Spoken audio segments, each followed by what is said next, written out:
Range fans, that's right. I'm back at it, back on the 50-yard line, keeping that 22 challenge over at dayattherange.com going, but this time with a little something vintage for the Walther fans. Welcome, range fans. Mr. Revolver Guy here with Dayattherange.com. That's right, folks. I'm on the range with this vintage Walther, something that I've been working on getting restored, though I got to be very upfront, which I always will in my videos. This is about the unbiased view. You see it just as I see it, right? So this is a Walther Model 2. It's the Walther Model 2 with the heavy barrel.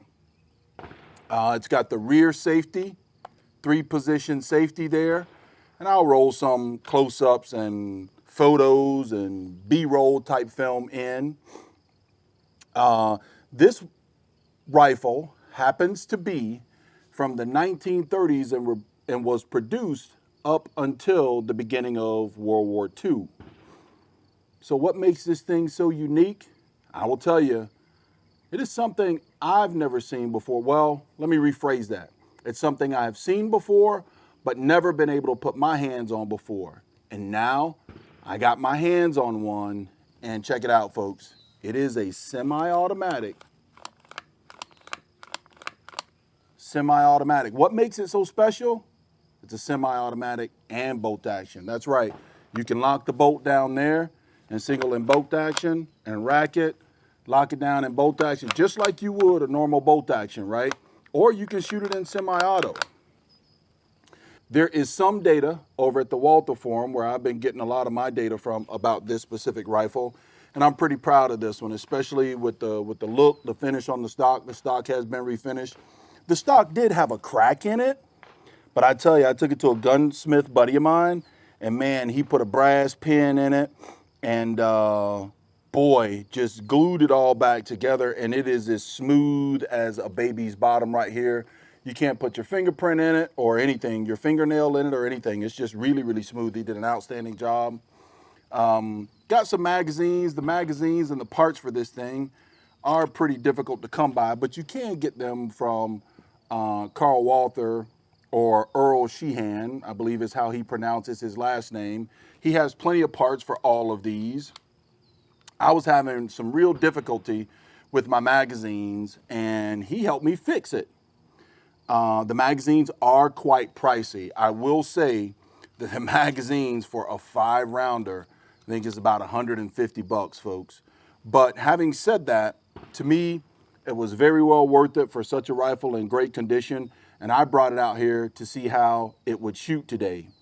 I've also been told about this rifle that the bolt has a tendency to shear off, okay? If you put high velocity or the extreme high velocity 22 ammo through it. Back in the 1930s, the material, the heat treating and all that type of stuff that goes on today was not happening back then. So I've got some pistol match ammo from SK that I'm gonna shoot at 50 yards, put it down on target and see how it does. We'll put some footage in here of semi-auto. Maybe, you know what we'll do? We will shoot 5 rounds semi-auto on target, and then we'll shoot 5 rounds bolt action on target and see if that makes a difference in accuracy. Let's put some rounds down range and on target. All right, folks, I got 5 rounds of SK pistol match. According to the box, about 980 feet per second, so I feel pretty safe. Don't think anything mechanically should happen with the bolt shearing off or anything of that nature. We're gonna put it down range, on target, see how we do. Man, isn't that beautiful? 1930s, folks, 1930s. Let's do some semi-auto. I do notice that if Earl's watching, that on the second round, it'll pop the magazine a little bit out of the bottom and I have to reseat it. Let's see if that continues to happen. All right, it's about a 6 o'clock hold with the sight set at 50.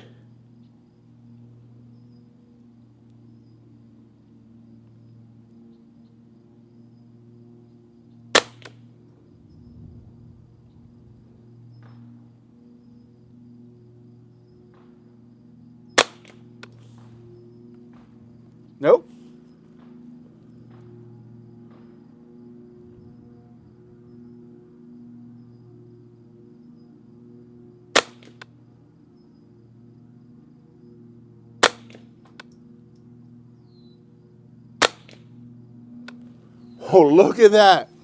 All 5 rounds on target successfully. No misfires or anything like that. It doesn't lock back. The bolt doesn't lock back, as you see. We're gonna put 5 more rounds in this thing, and man, looks like I didn't do too bad for 1930. Didn't look like I did too bad on target down there, but we'll walk down range and give you a closer up view of the target. You guys are used to this format. Let's get 5 more rounds loaded. Woo-hoo-hoo. Nothing but fun today, nothing but fun. That's what this is all about, sharing a little fun. So what we're gonna do is load it, lock it down. Let's use some bolt action. Is bolt action a tighter group than the semi-auto? Let's see.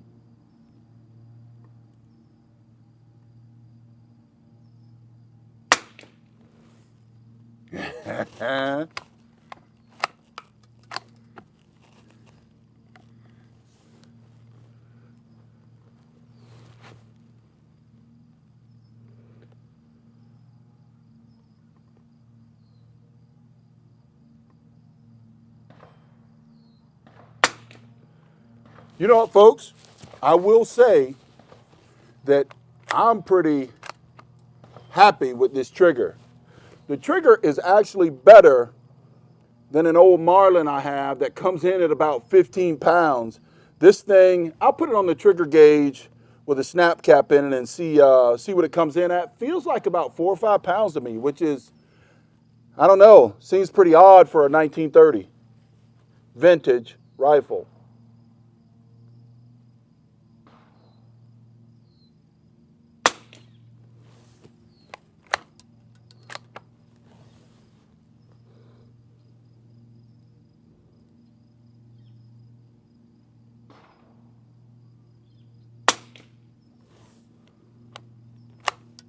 All right, this is the last one in bolt action.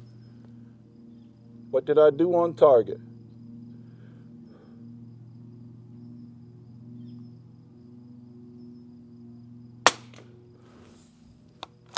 Man, I tell you what, if you can't have fun with 22 long rifle on the range and cheap, man, maybe it's not for you. You're doing something wrong, because this is just absolutely fun.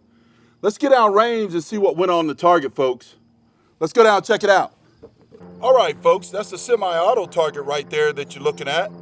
Not too bad. 5 shots. I got 3 on a 3-inch target. 2 I missed. Didn't do too well on the bolt action. Maybe a tighter group with bolt action, but not quite centered on the target right there.